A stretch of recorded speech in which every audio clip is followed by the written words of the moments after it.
Hello, this is Woodcocker, and in this video I'll tell you how you can make millions of scrap on water catchers, what 3 types of mini farms are relevant today, whether you can build an effective farm inside a compound, how to grow cloth without even a tier 2 workbench, and how to get a whole chest of cloth per day without doing anything.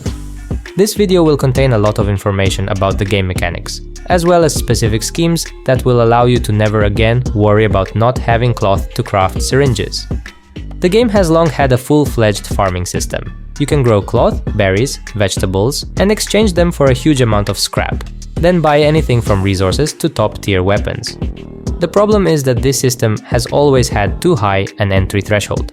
Most likely, you either never build farms or do it almost every wipe, because in Rust there are no small farms. There are either huge ones or none at all.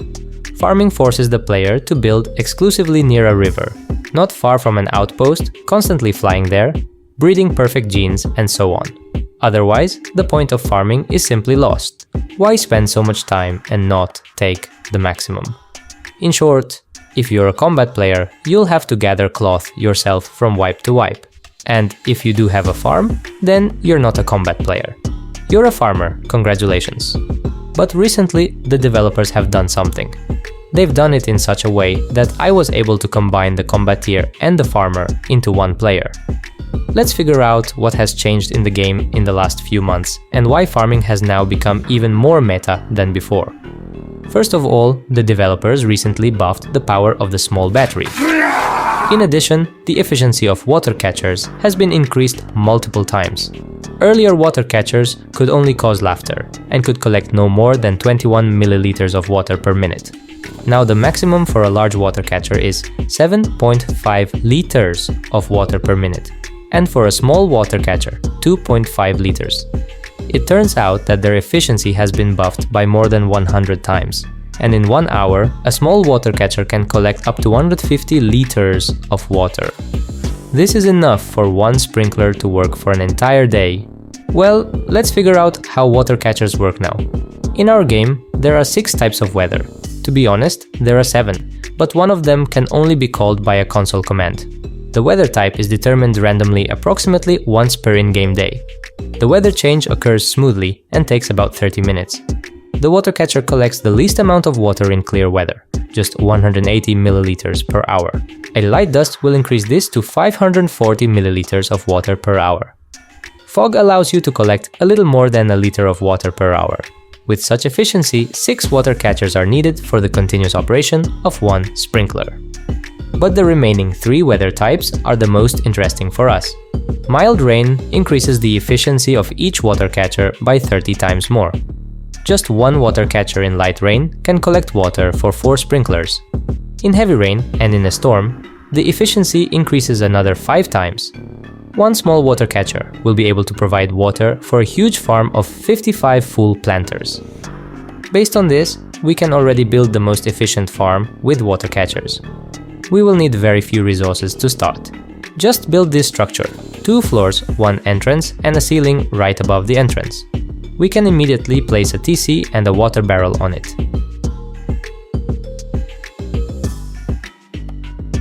Now, let's go up to the roof and place the water collectors.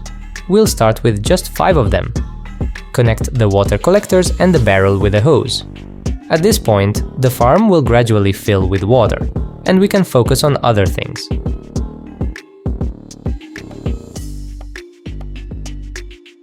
When we have some free time, we can place 7 planters inside our farm. The 6 upper ones will give us a harvest, and the lower one will provide the necessary number of clones. With this arrangement, light and water will be distributed evenly. We can gradually set up the electronics.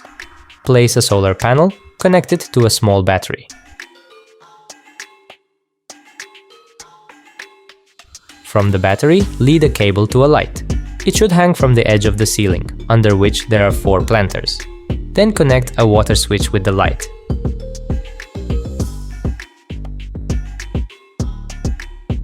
Currently, water will flow into the planters this way.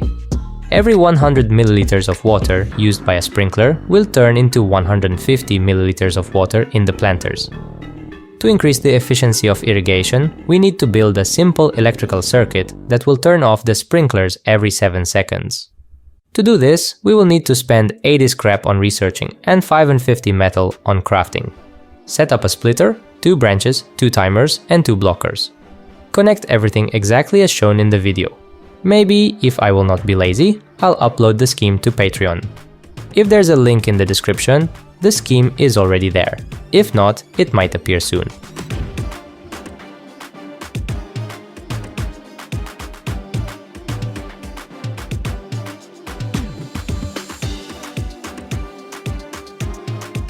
When all components are connected, we need to set the left timer to 2.5 seconds and the right one to 5 seconds.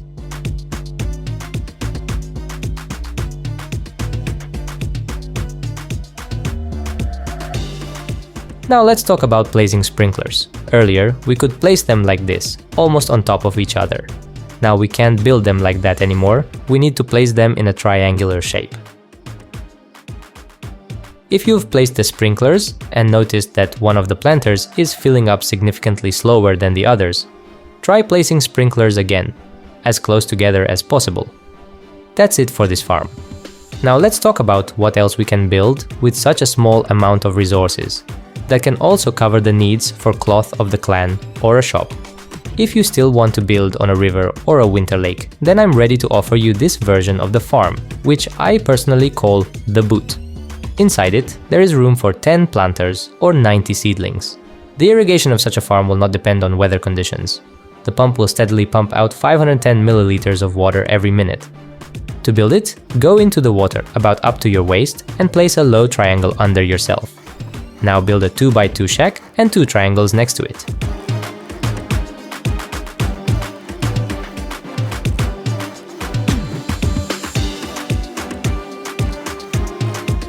Raise the ceiling to the next floor, place the roofs, and don't forget about the TC in the utility room.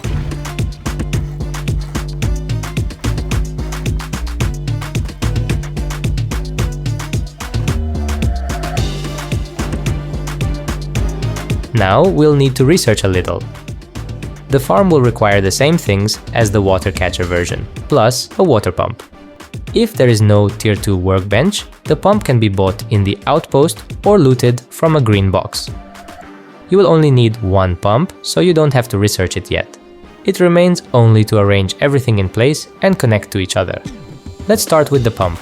Break the foundation, place the pump, return the foundation to its place, and build a buffer.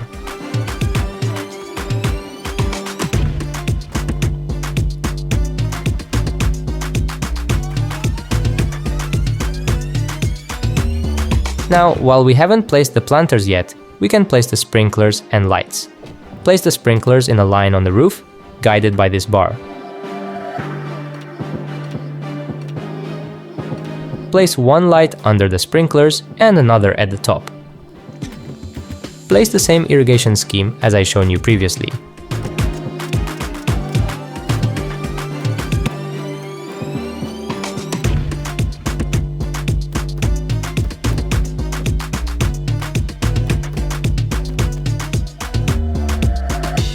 To power the pump and the lights, we can place another splitter.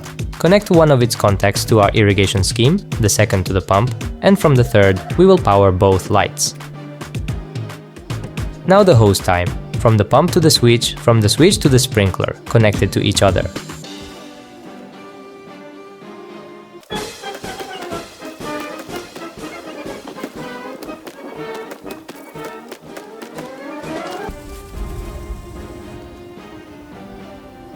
The farm is ready. Now we can place the planters, hang ladders on the sides for harvesting and sowing, and enjoy the harvest.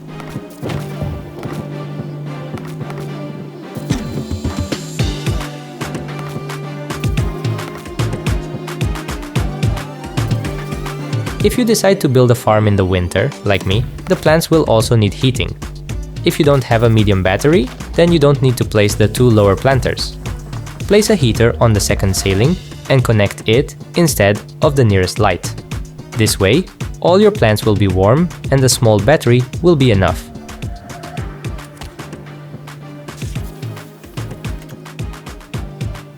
If you already have a medium battery, then you can place all 10 planters, and you can power the heater from the light, not instead of it. Such a farm will be even more efficient than a water catcher farm, although it will be difficult to build it without a Tier 2 workbench.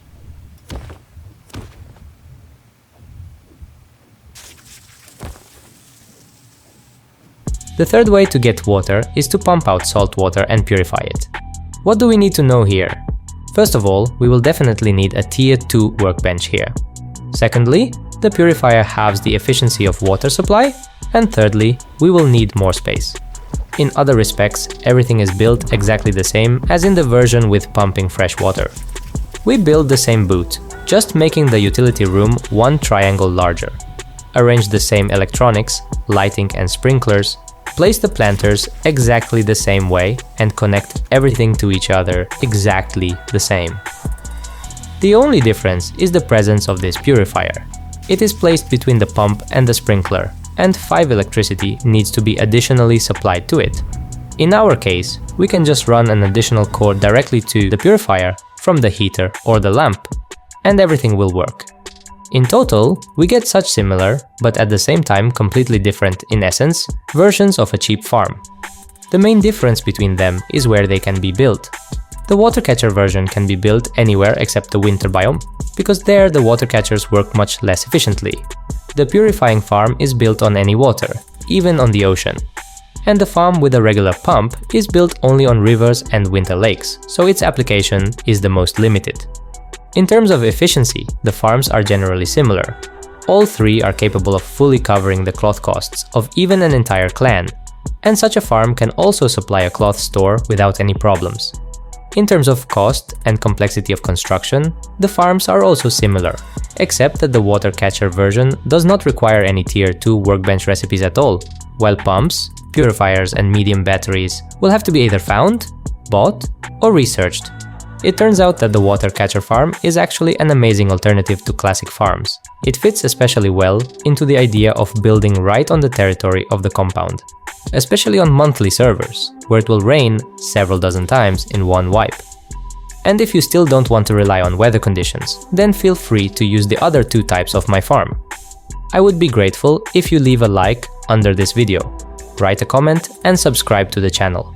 See you in the next video.